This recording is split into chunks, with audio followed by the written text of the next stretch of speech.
Hey y'all, Scott here. Man, I had a chance to have an essay published in the book Why Peace, edited by Mark Gutman, but I didn't understand what an opportunity it was. Boy, do I regret I didn't take it. This compendium of thoughts by the greatest anti-war writers and activists of our generation will be remembered and studied long into the future. You've got to get Why Peace. You've got to read Why Peace. It features articles by Harry Brown, Robert Naiman, Fred Bronfman, Dahlia Wasfy, Richard Cummings, Karen Kotowski, Butler Schaefer, Kathy Kelly, Robert Higgs, Anthony Gregory, and so many more. Why Peace? Because war is the health of everything wrong with our society. Get Why Peace down at the bookshop or Amazon.com. Just click the book in the right margin at scotthorton.org. All right, y'all, welcome back to the show. I'm Scott Horton. This is my show, The Scott Horton Show. First guest today is John Knefel, with a silent K, that is. He's an independent journalist, writes for, you can find him at Rolling Stone and Alternet and other places like that. This one's at rollingstone.com. Is the FBI's domestic spying out of control? A new ACLU report shows how the Bureau's domestic surveillance program has exploded since 9/11. So welcome back to the show, John. How are you doing? Good. Great to be here. Good to have you here. So, is the FBI's domestic spying out of control? And out of control of who?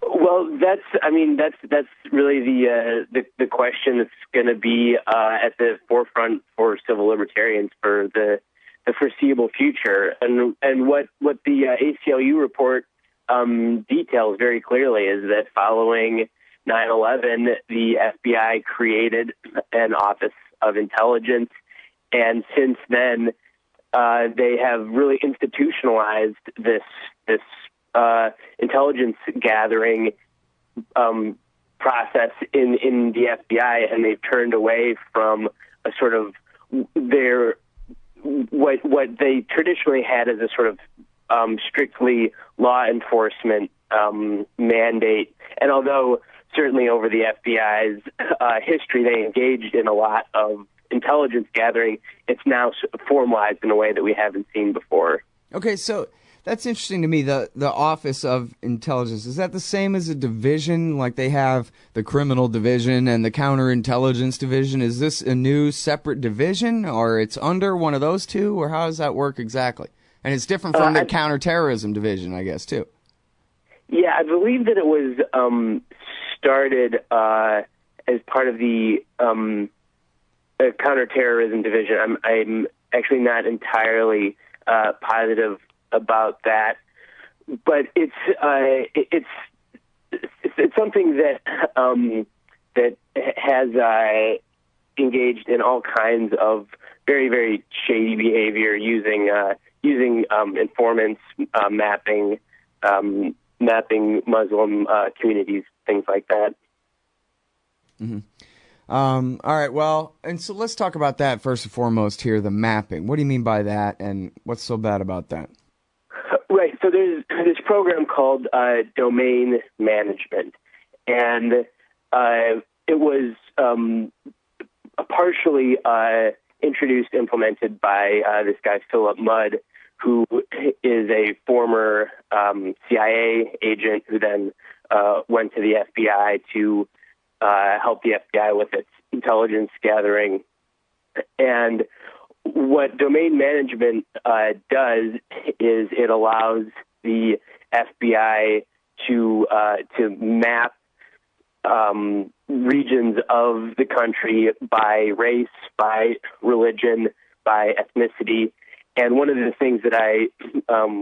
specifics that I detail in the story that I did is that the field office in Detroit requested permission to do domain management to map the Middle Eastern population and the Muslim population in Michigan, because they say in this memo that was released as part of a FOIA lawsuit, that a lot of State Department designated terrorist groups come from the Middle East.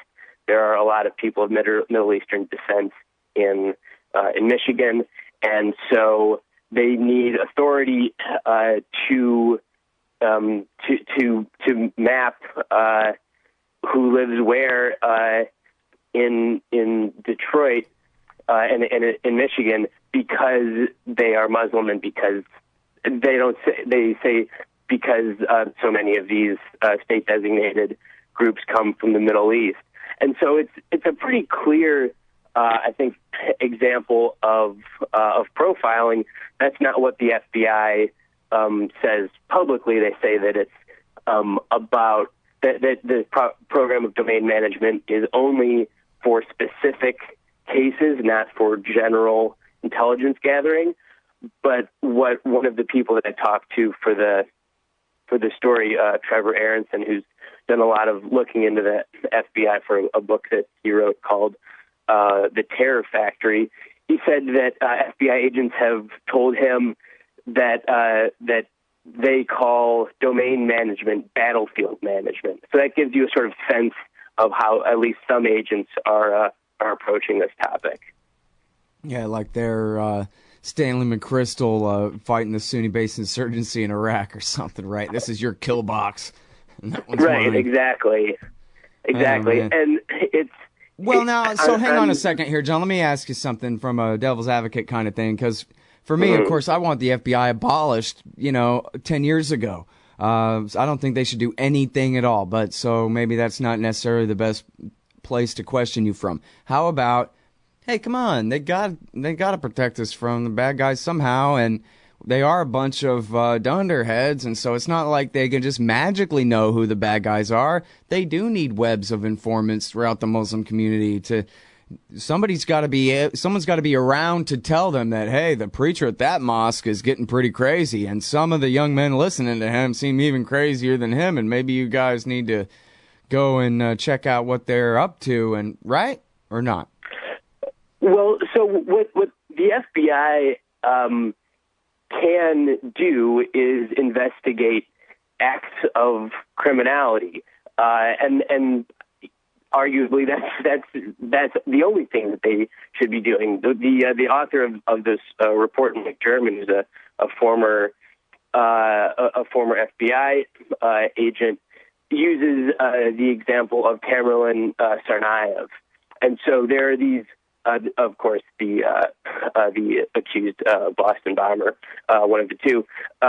So, in the case of Tamerlan Tsarnaev, you have these stories of him, giving these outbursts in the mosque and challenging the imam and saying that America is the devil and various things like that. And then on the other hand, you have you also have Tamerlan traveling abroad, possibly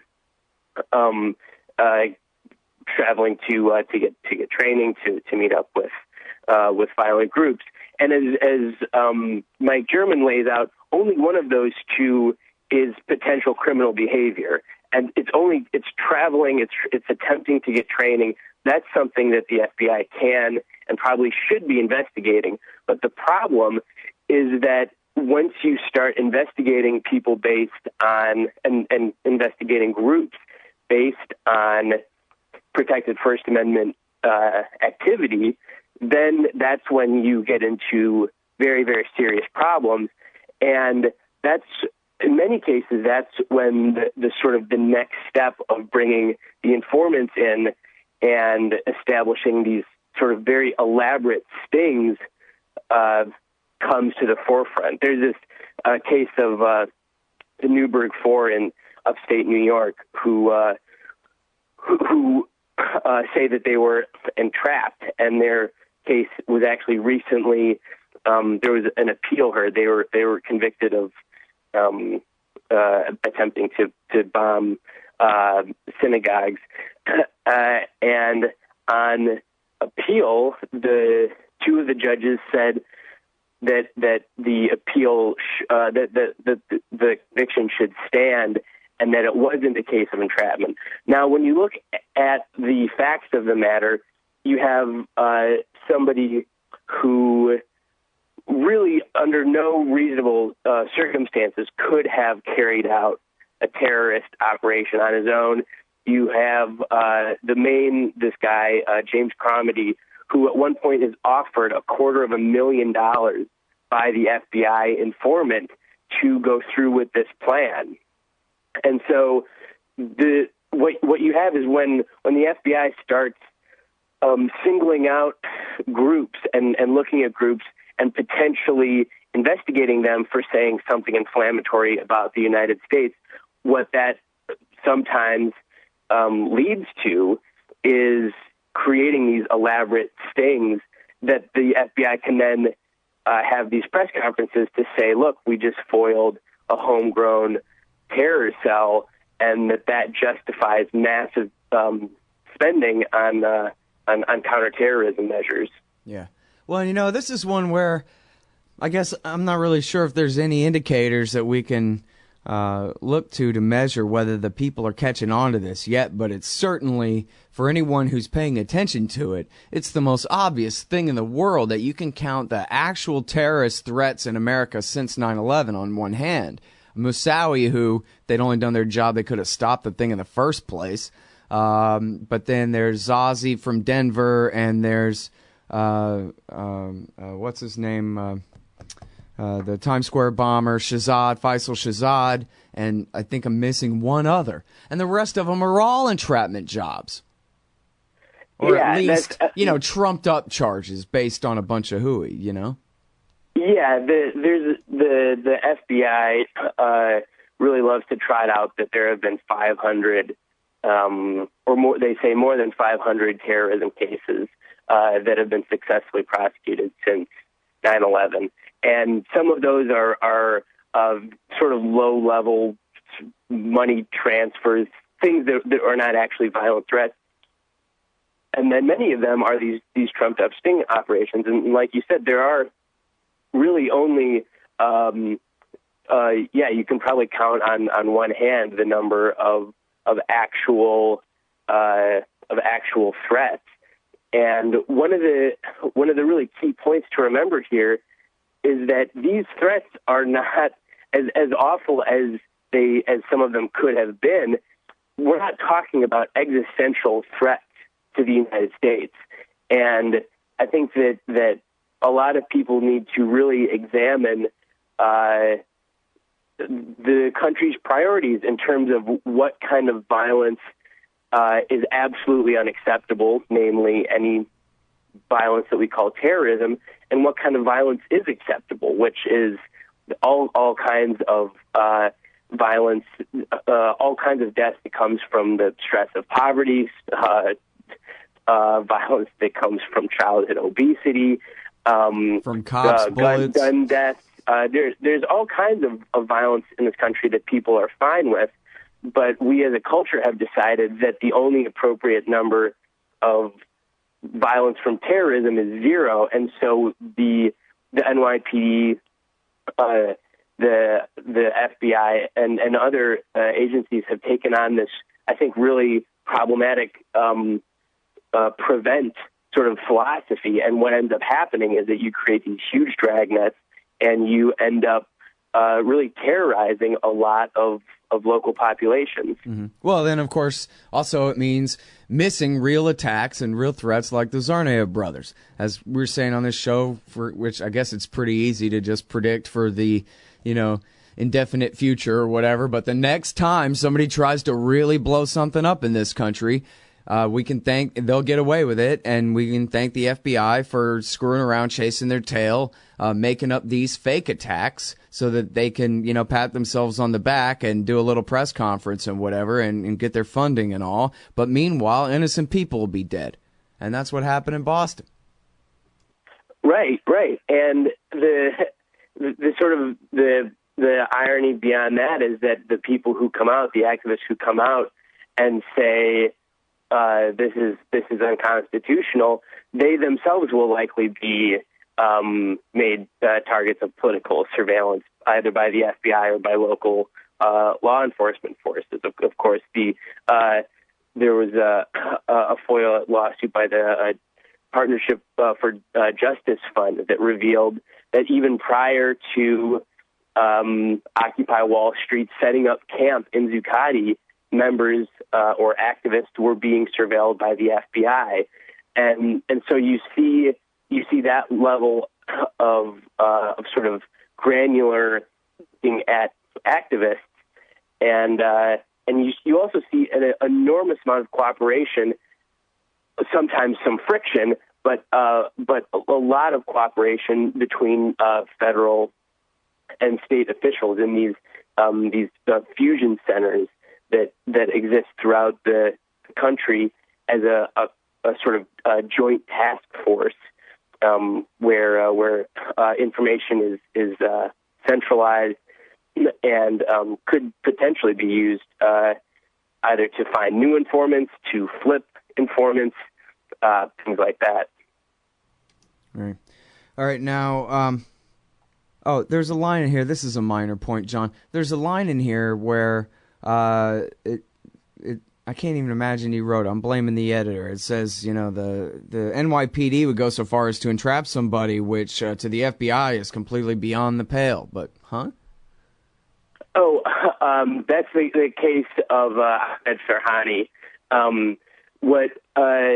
So that line is about the similarities between the FBI and NYPD programs, but there are some cases in New York where this guy Ahmed Farhani, where even for the FBI, that case seemed too much like entrapment for them.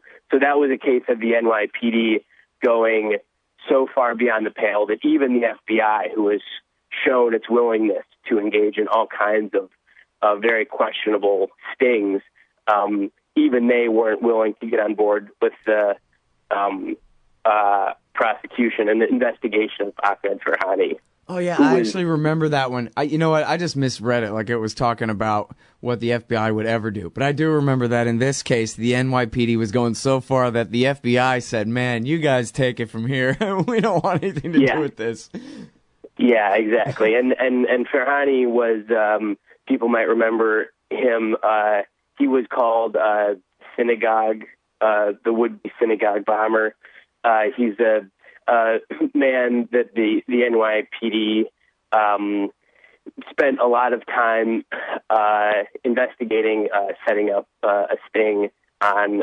He has a history of mental illness, which was very, very well known to the NYPD. He had been in custody for mental health related incidences throughout his teenage years, and his case really is, I think, quite emblematic of how far the NYPD is willing to go to set up these some of these cases. If people want to read more about it, I wrote about it, and the headline for that story is "Did the NYPD entrap Ahmed Farhani?" All right, now. So here's the thing about all this, John. I mean, what we're talking about here, mostly 15,000 informants and these insane national security letters that certainly are not Fourth Amendment warrants anyway. All this, it only applies to Muslims, and they're the other anyway, right? I mean, they're just a bunch of gooks. They might live here, sorta, but that doesn't really mean that it's our rights being violated. It's just their rights being violated, and so who cares? Yeah, well, I mean, you do hear that from people, and it's amazing because for one thing, it shows, I think, a sort of really just awful lack of caring about another human being first and foremost, but it also displays a real ignorance of U.S. history. There have always been demonized groups in the United States, whether it's religious or ethnic minorities, whether it's people who had communist leanings, whether it's LGBT activists. And so one of the things that that the ACLU often says is the rights you are protecting might be your own or are your own. And what's really incredible about people who say that, well, this doesn't apply to me, and so I'm not going to care about it. You even hear that from some sort of liberal-leaning people who apparently don't think that there will ever be a Republican president again, or say an anti-choice president. It's very easy to imagine these kinds of apparatuses being used on all sorts of people, on reproductive rights activists, on LGBT activists, on activists who advocate for universal housing, for raising the minimum wage. There's all kinds of undesirables out there, and at some point, you never know when you or somebody that you care about could find yourself on the target end of that. And well, I think the thing is, too, really gun owners, too, right? Remember the fusion centers and the FBI, they've said look out for anybody who calls himself a patriot, who talks about the Constitution, who has a Ron Paul bumper sticker, who owns a gun, who's anti-abortion either, right? Because what we're really talking about, John, is not really left-wing or right-wing issues. What we're talking about is people who have politics that are different than the agenda of the state at any given time. So, right-wingers have more reason to be concerned when the Democrats are in power and vice versa. But still, the point being, we've seen in just the recent history, of course, it's not even hypothetical at all. We've seen the national security letters and all these abusive powers invoked against hippies at the Occupy Wall Street. And occupy everything. In fact, they coordinated through Homeland Security and the fusion centers the nationwide simultaneous raiding of the Occupy movement. We've seen anti-war activists infiltrated from all over the place, and we've also seen the Huttery militia and all of this, Rachel Maddow-esque, trumped up wannabe Oklahoma militia terror stuff or whatever, scaremongering against right-wing groups too. And the point is that when there's no law that binds the power of what they can do, but there's only laws that can be applied by them to the rest of us, then it will work out that way. We'll all find out real quick how much we have in common with the Muslims that lived 2 neighborhoods away and now live in the cell next to us. Well, right, and a lot of these policies too are they're a kind of damned if you do, damned if you don't. Where in New York, the cops put. If you were a Muslim and you Americanized your name, that meant you got put on the list. If you were a Muslim and you took a more traditional name, that got you on the list. If you displayed newfound religiosity, that got you on the list. If you scaled back your religiosity, if you shaved your beard, if you started dressing more Western, that got you on the list. And so, like what you were saying before, there's all. These policies can be amended generally on the fly in terms of what is a sort of warning sign to the state. Those can be changed. They're often open to discretion, and once an incredibly powerful security force has discretion, it will be abused, as we've seen from the NSA revelations. Yeah, for sure. And, of course, whenever it comes out about, an FBI file or another on a peace activist or another, it's always amazing the amount of detail of innocuous activity that the FBI will catalog. I think ever since I was a kid, I was amazed. I wouldn't even have known the words, really, to figure out exactly, put my finger on exactly what the problem was. But it was... What was surprising to me was the inefficiency, the willingness of J. Edgar Hoover to send these guys out to just follow nobodies around all day, writing down everything they did. I knew a lady who her boyfriend grew weed in California in 1967 or something. Well, she had an FBI file that was hundreds of pages long, just based on that. She was no kind of activist of any kind. She just was a hippie who knew a guy. And, it's just unbelievable the lengths that they will go to over what any reasonable person would say, come on, man, that's all that is a slightly left of Democratic Party activist. Why would you hassle them? They're not doing anything, Yeah, well, and the FBI's guidelines have changed now after the reforms that were put in place. Now, following 9/11, the FBI claims the power to attend any meeting that's open to the public without disclosing that they are FBI officers. The NYPD claims the same power. And so you have, that's clearly a recipe for generating all kinds of intelligence on people that should be protected by the First Amendment. Right. And all the while defining terrorism down, where they even, I think, said that going to a protest is like terrorism light or whatever, right? Instead of... Yeah. Well, and that's, I think, something that we're going to, in the next, 5 or 10 years, I would not at all be surprised if, as the sort of anxieties about cyber attacks and sort of the collusion between national security and protecting banking websites, banking online transactions, as that sort of flattens, I think that any attack, whether even if they're non-violent protests against the status quo, I think that it's not inconceivable that within 5 or 10 years, any sort of resistance to the supremacy of corporate banks will be seen as a form of, it might not be called economic terrorism, but a lot of the same tools that have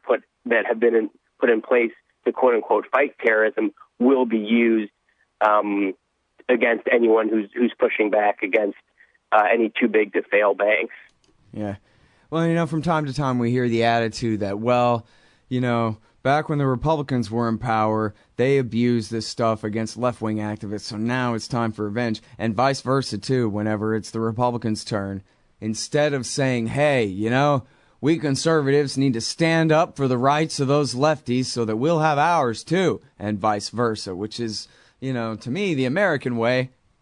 Yeah, well, I mean, you see there's a sort of surprising coalition coming together to push back against some of the NSA revelations. You have recently the NRA filed an amicus brief on behalf of an ACLU lawsuit, and so when you have the NRA and the ACLU lining up to attempt to scale back the NSA, I think that's a pretty remarkable development. Yeah, in fact, the ACLU came out in favor of some gun rights recently. I forget exactly the issue at stake, but they came out on the side of the NRA on an issue recently too. So yeah, that's the kind of realignment we're looking for here for peace and freedom. It's nice to see when it does show up. Well, thanks very much for your time, John. Great work here. Thanks. Always a pleasure to be on the show. All right, everybody, that's John Knefel. It's at the Rolling Stone. Is the FBI's domestic spying out of control? Retweet that one, man. Hey, all, Scott here, hawking stickers for the back of your truck. They've got some great ones at LibertyStickers.com. Get your son killed, Jeb Bush 2016. FDR, no longer the worst president in American history. The National Security Agency, blackmailing your congressman since 1952. And USA, sometimes we back Al-Qaeda, sometimes we don't. And there's over 1,000 other great ones on the wars, police, state, elections, the Federal Reserve, and more at LibertyStickers.com. They'll take care of all your custom printing for your band or your business at thebumpersticker.com. LibertyStickers.com. Everyone else's stickers suck. Why does the U.S. support the tortured dictatorship in Egypt? Because that's what Israel wants. Why can't America make peace with Iran? Because that's not what Israel wants. And why do we veto every attempt to shut down illegal settlements on the West Bank? Because it's what Israel wants. Seeing a pattern here? Sick of it yet? It's time to put America first. Support the Council for the National Interest at councilforthenationalinterest.org and push back against the Israel lobby and their sock puppets in Washington, D.C. That's councilforthenationalinterest.org. Hey, I'm Scott Horton here to talk to you about this great new book by Michael Swanson, The War State, The Cold War Origins of the Military-Industrial Complex and the Power Elite. In the book, Swanson explains what the revolution was, the rise of empire, and the permanent military economy, and all from a free market libertarian perspective. Jacob Hornberger, founder and president of the Future Freedom Foundation, says the book is absolutely awesome, and that Swanson's perspectives on the Cold War and the Cuban Missile Crisis are among the best I've read. The poll numbers say that people agree on one thing. It's that America is on the wrong track. In The War State, Swanson gets to the bottom of what's ailing our society. Empire. the permanent national security bureaucracy that runs it, and the mountain of debt that has enabled our descent down this dark road. The War State could well be the book that finally brings this reality to the level of mainstream consensus. America can be saved from its government and its arms dealers. First, get the facts. Get The War State by Michael Swanson, available at your local bookseller and at Amazon.com. Or just click on the book in the right margin at scotthorton.org. Today's show is brought to you in part by Audible.com. You can get a free audiobook download at audibletrial.com/Scott. Audible has over 100,000 titles to choose from for your iPhone, Android, Kindle, or MP3 player. For Scott Horton Show listeners, Audible is offering a free audiobook download with their free 30-day trial. I personally recommend Dirty Wars by Jeremy Scahill. It's great for anyone wanting the inside story on the cruel and counterproductive terror war of the Obama years. You can sign up for a free 30-day trial and download Dirty Wars at no charge by going to audibletrial.com/Scott. That's audibletrial.com/Scott. Hey y'all, Scott Horton here for wallstreetwindow.com. Mike Swanson is a successful former hedge fund manager whose site is unique on the web. Subscribers are allowed a window into Mike's very real main account and receive announcements and explanations for all his market moves. The Federal Reserve has been inflating the money supply to finance the bank bailouts and terror war overseas. So Mike's betting on commodities, mining stocks, European markets, and other hedges against our depreciating dollar. Play along on paper or with real money, and then be your own judge of Mike's investment strategies. See what happens at wallstreetwindow.com.